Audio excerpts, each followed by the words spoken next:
नमस्कार friends. Time to study YouTube channel में आप सभी का एक बार फिर से स्वागत है। हम लोगों ने इससे पहले क्लास में सल्तनत कालीन प्रशासनिक व्यवस्था को देखा। उससे रिलेटेड हम लोगों ने अब तक एग्जाम में आए गए क्वेश्चन सारे को एमसीक्यू फॉर्म में भी डिस्कस कर चुका है। और अब जो हम लोग देखते हैं सल्तनत कालीन कला स्थापत्य और साहित्य के बारे में देखेंगे। सल्तनत काल में कला स्थापत्य क्या क्या चीज निर्मित हुआ है ना, कला और साहित्यकार के बारे में हम लोग देखेंगे। और इसके बाद हम लोग इससे रिलेटेड जब तक जितने भी एग्जाम में क्वेश्चन पूछे गए अब तक सारे को हम लोग सॉल्व करेंगे। तो आज हम लोग स्टार्ट कर रहे हैं सल्तनत कालीन कला और साहित्य के बारे में। देख लेते हैं। सल्तनत स्थापत्य में क्या क्या चीज बना और शासक किसने बनवाया और उसके प्रमुख बिंदुओं के बारे में भी डिस्कस करेंगे। देखिए, कुतुब उल इस्लाम मस्जिद, मतलब कुतुब उल इस्लाम मस्जिद का निर्माण किसने किया था? तो कुतुबुद्दीन ऐबक ने किया था। और ये जो मस्जिद है इस्लाम मस्जिद तुर्क द्वारा निर्मित प्रथम स्थापत्य है। कौन? कुतुब उल इस्लाम इस्लाम मस्जिद, ध्यान रखेंगे। और 2.5 दिन का झोपड़ा जो एक मस्जिद है प्रेजेंट में, किसने बनाया था? तो कुतुबुद्दीन ऐबक द्वारा बनाया गया था। अब वो पहले क्या था? तो चौहान वंश के शासक विग्रह राज चतुर्थ द्वारा निर्मित क्या था? तो पहले एक संस्कृत विद्यालय था। हम लोग बहुत बार इसको डिस्कस कर चुके हैं। कहाँ पे है? तो अजमेर में है। 2.5 दिन का झोपड़ा। उसके बाद कुतुब मीनार। कुतुब मीनार कौन बनवाया था? तो कुतुबुद्दीन ऐबक ने इसका नींव रखी थी। और इसको पूर्ण कौन करवाया था? तो इल्तुतमिश द्वारा करवाया था ना। ये सब पॉइंट आप लोग ध्यान रखेंगे। फिर आगे देखते हैं हम लोग आगे क्या है। अगला है सुल्तानगढ़ी का मकबरा। सुल्तानगढ़ी का मकबरा हौज ए खास और समनी ईदगाह किसने बनाया? तो इल्तुतमिश ने बनाया ना। उसके बाद सुल्तान मतलब इल्तुतमिश मकबरा शैली का जन्मदाता कहा जाता है। इल्तुतमिश को मकबरा शैली का क्या कहा जाता है? तो जन्मदाता कहा जाता है। उसके बाद बलबन का मकबरा। बलबन का मकबरा जो बलबन स्वयं बनाता है। और यह विशुद्ध इस्लामिक शैली में निर्मित ये मकबरा होता है। आप लोग ध्यान रखें। उसके बाद देखिए सीरी का किला। सीरी का किला, अलाई दरवाजा और हौज ए खास का निर्माण कौन करवा रहा है? तो अलाउद्दीन खिलजी।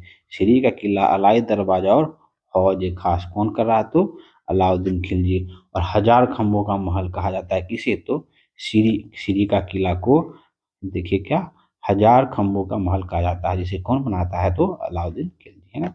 उसके बाद अगला देखते हैं। पूर्वा मस्जिद भरतपुर राजस्थान में है। इसका निर्माण कौन करवाता है? तो मुबारक खिलजी, ध्यान रखेंगे। तुगलकाबाद का किला, गयासुद्दीन का मकबरा कौन बना रहा है? तो स्वयं गयासुद्दीन तुगलक बना रहा है ना। उसके बाद देखिए आदिलवारा का किला, आदिलाबाद का किला सॉरी आदिलाबाद का किला किसने बनाया है? तो मोहम्मद बिन तुगलक। आदिलाबाद का किला कौन बनाया है? तो मोहम्मद बिन तुगलक। फिरोज शाह का मकबरा कौन बनाया? तो स्वयं फिरोज शाह तुगलक ने बनाया है। और मोठ मस्जिद का निर्माण किसने कराया? तो सिकंदर लोदी। ये सारा पॉइंट आप लोग ध्यान में रखेंगे, एग्जाम में ये सब क्वेश्चन आता है। उसका नोट में देखिए, नोट में छोटा बा कुछ जो होता है उसको डाल दिया गया है। मालवा विजय के बाद मालवा विजय के बाद राणा कुंभा ने कीर्ति स्तंभ का निर्माण कराता है। तो क्वेश्चन पूछेगा कि कीर्ति स्तंभ का निर्माण किसने कराया है? तो राणा कुंभा ने कराया है। किस विजय के उपलक्ष्य में? तो मालवा विजय के उपलक्ष्य में कीर्ति स्तंभ का निर्माण राणा कुंभा ने कराया। तो इसका निर्माता पूछा जाता है कभी कि इसका निर्माता कौन है और वास्तुकार कौन है? प्रशस्तिकार। इसका निर्माता जो बनाया है वो जेता ने बनाया है। इसका डिजाइन प्रस्तुतकार जो डिजाइन तैयार किया है कौन किया? तो अभी महीन, है ना, अभी महीन। ये पॉइंट कभी कभी एग्जाम में पूछा जाता है। तो निर्माता जेता और प्रशस्तिकार कौन है? अभी महीन।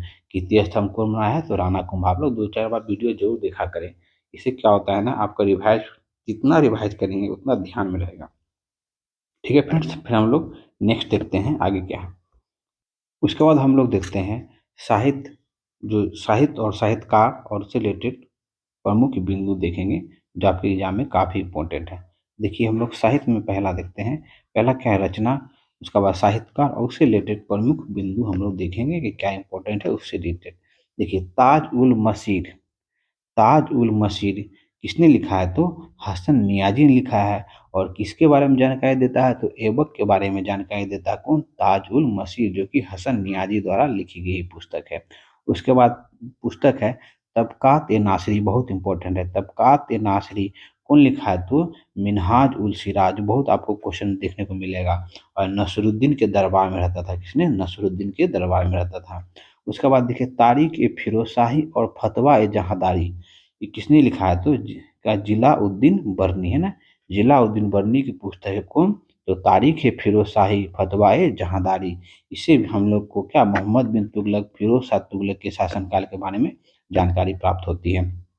उसके बाद अगला है फतवा ए फिरोज शाही है ना, फतुहात, फतुहात ए फिरोज शाही किसने लिखे हैं, तो फिरोज शाह तुगलक से स्वयं लिखा है, और फिरोज शाह तुगलक की क्या ये आत्मकथा है। उसके बाद किताब उल रहेला, किताब उल रहेला किसकी रचना है, तो इब्न बतूता की रचना है, जो कि मोहम्मद बिन तुगलक के समय भारत आया था। वो कौन था, तो मोरक्को का यात्री था, ध्यान रखेंगे। और इसे क्या दिल्ली का काजी भी नियुक्त करता है, और बाद में इसे चीन अपना दूत बनाकर भी भेजता है ना, ये पॉइंट आप लोग ध्यान रख सकते हैं। उसके बाद तारीख है मुबारक शाही, तारीख ए मुबारक शाही की रचना क्या किसने किसने किया है, तो याहिया बिन अहमद सरहिंदी ने तारीख ए मुबारक शाही की रचना की है। सैयद वंश के संरक्षण में रहता था ये कौन, याहिया बिन अहमद सरहिंदी, ध्यान रखेंगे। उसका फतुह उल सलातीन, फतुह उल सलातीन किसने कौन लिखा है, तो ख्वाजा इमामी ने लिखा है फतुह उल सलातनी। और ये गजनी से तुगलक वंश तक के शासन की जानकारी मिलते हैं किससे, तो फतवा उल सलातनी से। उसके बाद हम लोग देखते हैं अमीर खुसरो की कुछ प्रमुख पुस्तकें जो उन्होंने लिखी है ना। देखिए किरान उल सादेन अमीर खुसरो की पुस्तक है। उसके बाद क्या है मिफ्ता उल फुतूह, ये भी अमीर खुसरो की रचना है। ख्वाजिन उल फुतूह ये भी अमीर खुसरो की रचना है। आशिका ये भी अमीर खुसरो की रचना है। और नूर नूर सिपिहर, नूर सिपिहर भी अमीर खुसरो की रचना है। और तुगलकनामा भी कौन लिखा है, तो अमीर खुसरो ने लिखा है। तो अमीर खुसरो के बारे में कुछ हम लोग पॉइंट देखते हैं जो कभी कभी एग्जाम में काफ़ी पूछे जाते हैं, उससे जन्म से रिलेटेड है ना, कहाँ के रहने वाले थे, क्या क्या चीज़ का आविष्कार उन्होंने किया करवाया है, इसके बारे में कभी एग्जाम में मैक्सिमम पूछा जाता है। जैसे आप लोग देख सकते हैं अमीर खुसरो, अमीर खुसरो हेडलाइन देखिए दिखा गया है।